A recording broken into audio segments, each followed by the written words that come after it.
A man arrived at a palace in search of a job. When the king asked him about his abilities, he replied, "I can tell whether a being is a man or an animal just by looking at its appearance." The king appointed him as the caretaker of his prized horses.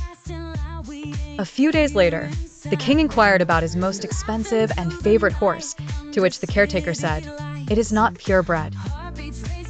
The king was astonished and called the horse breeder to ask.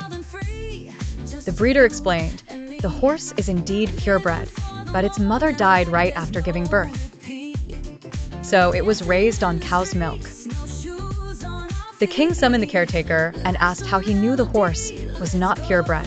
He replied, "When it eats grass, it lowers its head like cows do, while a purebred horse lifts its head after taking a mouthful of grass." The king was very pleased with his ability and sent grains, ghee, roosters, and a lot of goats as a reward to his home. The king appointed him in the queen's palace. A few days later, the king sought his opinion about the queen. He said, "Her manners are like that of a queen, but she is not of royal birth." The ground slipped from under the king's feet. He called his mother, who revealed the truth about the queen's origins. The king then asked his servant how he knew this. The servant replied, "The queen's treatment of the servants is worse than that of the commoners. A noble person has a way of treating others, which is absent in the queen." The king was again pleased with his insight and rewarded him generously, reinstating him in his court.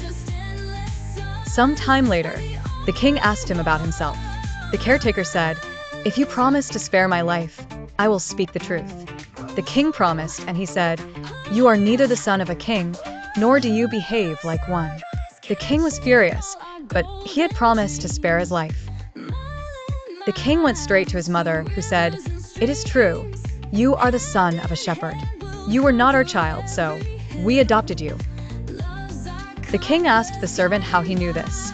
He replied, "When a king rewards someone, he gives them diamonds, pearls, and jewels, but you give sheep, goats, and food items."